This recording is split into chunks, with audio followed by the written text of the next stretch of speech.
রোদে না দিয়েও আমের এই মিষ্টি মিষ্টি তেল মশলা আচারকে দীর্ঘদিন রেখে খেতে পারবেন। তবে আচার জিনিসটি এমনই যাকে রোদে দিয়ে রাখলে খুবই ভালো থাকে। তবে যাদের রোদে দেওয়ার কোনো অপশান নেই তারা এই আচারটিকে মাঝে মাঝে গরম কড়াইতে ঢেলে ফুটিয়ে নিয়ে তারপর ঠান্ডা করে নিয়ে আবার জারের মধ্যে ভরে রাখলে আচারটি দীর্ঘদিন ভালো থাকবে। নমস্কার বন্ধুরা, জয়ীর রান্নাঘরে সবাইকেই স্বাগত। আজ আমি বানাচ্ছি আমের মিষ্টি মিষ্টি তেল মশলা আচার। আমের মিষ্টি মিষ্টি তেল মশলা আচার বানানোর জন্য আমি এখানে 600 গ্রাম কাঁচা আম নিয়েছি। প্রথমে আমের খোসাকে ভালো করে ছাড়িয়ে নেব। আমের এই মিষ্টি মিষ্টি আচারে কিন্তু খোসা রাখলে ভালো লাগবে না, তাই আমি খোসাটিকে খুব ভালো করে ছাড়িয়ে নিচ্ছি। এরপর আমি পিস পিস করে কেটে নেব। এই দেখুন আমটি কি সুন্দর পুরু আর বেশ মোটা। আমের এই মাঝখানের বীজটিকে তুলে ফেলে দেব। বাজার থেকে যখনই আচারের জন্য আম কিনবেন তখন অবশ্যই দেখে নেবেন আমটি মোটা ও পুরু কিনা। আমটি যত মোটা আর পুরু হবে ততই আচারটি ভালো হবে আর আচারের গ্রেভিও ভালো তৈরি হবে। যে কোনো আচারের জন্য টক আম কিন্তু খুবই ভালো। টক আম খুব তাড়াতাড়ি সেদ্ধও হয়ে যায় আর গ্রেভিটিও খুব ভালো তৈরি হয় আর আচার অনেক দিন ভালো থাকে। একটু মিষ্টি বেশি লাগে ঠিকই, কিন্তু টক আম আচারের জন্য খুবই ভালো। আচারের জন্য মিষ্টি আম নিলে মিষ্টি আম খুব ভালো সেদ্ধ হয় না, তাই আচারের জন্য টক আমই ভালো। আমের মধ্যে যে কষাটে ভাব থাকে সেই কষাটে ভাবকে দূর করানোর জন্য পান খাওয়ার যে চুন হয় ওই চুনকে আমি জলের মধ্যে গুলিয়ে দিয়ে ওই জলের মধ্যে আমগুলোকে 3 থেকে 4 মিনিট ডুবিয়ে রেখে দিলাম। আর তারপর এইভাবে হাত দিয়ে চটকে চটকে ভালো করে ধুয়ে নিয়ে আমগুলোকে আলাদা একটি পাত্রে তুলে নেব। এই দেখুন জলের কালারটা কীরকম কালো হয়ে গেছে, এটা হলো আমের কষ জল। এইটা বের করে দিলে আমের আচারটি অনেক দিন ভালো থাকে। চুন জল থেকে আমগুলোকে তুলে নেওয়ার পর আবারও 2 থেকে 3 বার আমগুলোকে ভালো করে ধুয়ে নেব। যে কোনো আচার বানালে রাত্রির বেলা আমগুলোকে কেটে যদি স্টেনারে করে রেখে দেন তাহলে কিন্তু জলটা খুব ভালোভাবেই ঝরে যাবে। আমি এখানে সকালবেলা করেছি, তাই একটি স্টেনারে ঢেলে দিয়ে জলটাকে ভালো করে ঝরিয়ে নেওয়ার পর নুন আর হলুদ দিয়ে আমকে ভালোভাবে মাখিয়ে নেব। আমগুলোর মধ্যে নুন হলুদ মাখিয়ে 10 থেকে 15 মিনিট রেখে দেওয়ার পর দেখবেন আম থেকে কত জল বের হয়। এই দেখুন কতটা জল বেরিয়েছে, এই জলটা আমি ফেলে দেব। এবার এই নুন হলুদ মাখানো আমগুলোকে একটি বড় থালার মধ্যে ঢেলে দিয়ে উপর থেকে একটা নেটের কাপড়কে ঢেকে দিলাম, যাতে ধুলো ময়লা না পড়ে বা পাখি মুখ না দেয়। এইভাবে নেটের কাপড় দিয়ে বেঁধে দেওয়ার পর রোদে আমি 4 থেকে 5 ঘন্টা দিয়ে আমগুলোকে শুকিয়ে নেব। আম যত ভালোভাবে শুকিয়ে যাবে আচারটি তত ভালো থাকবে। আচারের জন্য একটি মশলা বানিয়ে নেব। তার জন্য আমি এখানে নিয়েছি 1 চামচ গোটা জিরে, 1.5 চামচ গোটা ধনে, 1 চামচ গোটা মৌরি, 1/2 চামচ কালো জিরে, 1/2 চামচ গোলমরিচ, 1/2 চামচ মেথি, 4-5টি এলাচ, 1 চামচ কালো সর্ষে, 1 চামচ সাদা সর্ষে ও 4-5টি শুকনো লঙ্কা নিয়েছি।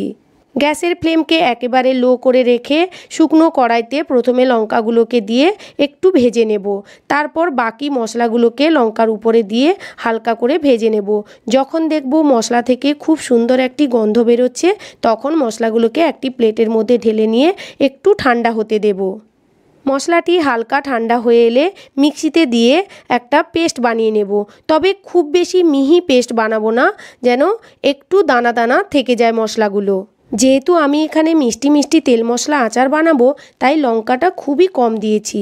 আর এই দেখুন মশলাটিকে আমি এইভাবে আধ ভাঙা করে নিয়েছি, খুব বেশি মিহি করে পেস্ট করিনি। আমি এখানে যে চিনিটি ব্যবহার করছি তার দানাগুলো বেশ বড় বড়, আচারে মেল্ট হতে অনেক সময় লেগে যাবে, তাই বেশ অনেকটা পরিমাণ চিনিকে মিক্সিতে দিয়ে গুঁড়ো করে নিলাম। কড়াইতে বেশ অনেকটা পরিমাণ সর্ষের তেল দিয়ে তেলকে ভালো করে গরম করে নেওয়ার পর গ্যাসের ফ্লেমকে একেবারে লো করে দিয়ে তেলকে হালকা ঠান্ডা হতে দেব। তারপর ওই তেলের মধ্যে 4-5টি তেজপাতা, বেশ কয়েকটি দারচিনি, মুখ ফাটিয়ে রাখা 4-5টি এলাচ, বেশ কয়েকটি লবঙ্গ দিয়ে ফুটতে দেব। 4-5 ঘন্টা রোদে দেওয়ার পর আমগুলোকে তুলে এনেছি।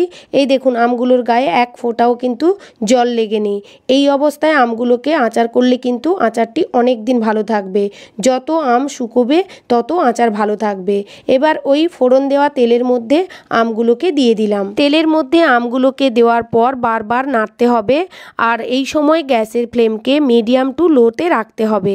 তাহলে কি আমগুলো খুব সুন্দর ভাজা ভাজাও হয়ে যাবে আর ভেতর থেকে সেদ্ধও হয়ে যাবে।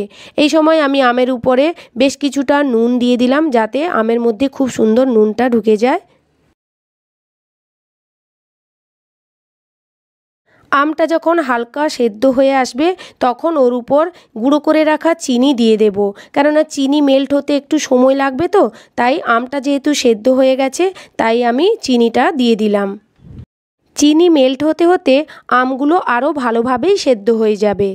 আচারের মধ্যে খুব সুন্দর একটি কালার আনার জন্য হাফ চামচ হলুদের গুঁড়ো আর 1 চামচ লঙ্কা গুঁড়ো দিলাম। তবে আমি এখানে কালারের জন্য কাশ্মীরি রেড চিলি পাউডার দিয়েছি।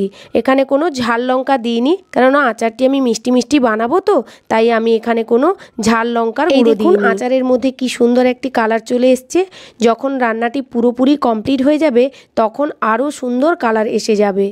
এই সময় আমি গ্যাসের ফ্লেমকে একেবারেই লোতে রেখেছি। এর ফলে কি আমটা ভেতর থেকে খুব সুন্দর সেদ্ধও হয়ে যাবে আর নরমও হয়ে যাবে, আর আমের ভেতরে নুন মিষ্টি খুব সুন্দর ঢুকে যাবে। আচারের মধ্যে চিনি ভালোভাবে মেল্ট হয়েছে কিনা দেখার জন্য আঙুলে করে গ্রেভিটিকে নিলেই যখন দেখবেন একটু আঠালো আঠালো মনে হচ্ছে, তখনই বুঝবেন যে চিনি খুব সুন্দর মেল্ট হয়ে গেছে। এরপর ভেজে রাখা গুঁড়ো মশলাটিকে দিয়ে ভালো করে আমের সঙ্গে মিক্সড করে নেব। সমস্ত আচারের মধ্যে মশলাটিকে খুব ভালোভাবে মিক্সড করে নিলাম। এবার আমটি সেদ্ধ হয়েছে কিনা দেখাচ্ছি। এই দেখুন একটি চামচ দিয়ে আমটিকে যখন চেপে দিলাম, এই দেখুন কি সুন্দর সেদ্ধ হয়ে গেছে। আর এইভাবে সেদ্ধ হয়ে গেলে কিন্তু আচারটি খেতেও খুব ভালো লাগবে। যেহেতু আমগুলোকে তেলের মধ্যে ভালো করে কষিয়ে কষিয়ে রান্না করেছি, তাই আচারটি নষ্ট হবে না। আরও যাতে ভালোভাবে থাকে, নষ্ট না হয়, তার জন্য 2 চামচ ভিনিগার দিয়ে দিলাম। আর ভিনিগার দেওয়ার আগে গ্যাসের ফ্লেমকে কিন্তু আমি একেবারেই লো করে দিয়েছিলাম। তারপর ভিনিগার দেওয়ার পর আমি গ্যাসের ফ্লেমটিকে একটু বাড়িয়ে নিয়ে আরেকবার ফুটিয়ে নিলাম। সুন্দর আচারটি তৈরি হয়ে গেছে। আর আচারের গ্রেভিটিও কি দারুণ হয়েছে, আর আচারের কালারও এত সুন্দর হয়েছে। টেস্ট তো অবশ্যই ভালো হয়েছে। আর এই সময় একটু টেস্ট করে দেখে নেবেন নুন চিনি লাগবে কিনা। আচার গরম থাকা অবস্থাতেই নুন চিনি লাগলে দিয়ে দিতে পারেন, তাহলে খুব সুন্দর মেল্ট হয়ে যাবে। ঠান্ডা হয়ে যাওয়ার পর যদি নুন চিনি দেন তাহলে কিন্তু মেল্ট হবে না। গরম অবস্থায় আচারকে জারের মধ্যে একেবারেই ঢোকানো যাবে না, তাহলে কিন্তু আচার বেশি দিন ভালো থাকবে না। আচারকে একেবারেই ঠান্ডা করে নিয়ে তারপর আমি জারের মধ্যে ভরে রেখে দেব। রোদে দেওয়ার সুবিধে থাকলে অবশ্যই মাঝে মাঝে ঢাকনা খুলে রোদে দিয়ে দেবেন, তাহলে আচারটি আরও ভালো থাকবে। যদি রোদে দেওয়ার স্কোপ না থাকে তাহলে কিন্তু মাঝে মাঝে গরম কড়াইতে নেড়ে নিয়ে আবার ঠান্ডা করে নিয়ে জারের মধ্যে ভরে রাখবেন, তাহলে আচারটি কিন্তু অনেক দিন ভালো থাকবে। আমার এই রেসিপিটি কেমন লাগলো অবশ্যই কমেন্ট করে জানাবেন, আর ভালো লাগলে কাছের বন্ধুদের সঙ্গে শেয়ার করবেন। আরও নতুন নতুন রেসিপি পেতে আমার চ্যানেলটিকে অবশ্যই সাবস্ক্রাইব করে রাখবেন, আর পাশে থাকা বেল আইকনটি প্রেস করে রাখবেন। তাহলে কি নতুন নতুন রেসিপি ছাড়লে আপনার কাছে প্রথম নোটিফিকেশানটাই পৌঁছে যাবে। নমস্কার, সবাই ভালো থাকবেন।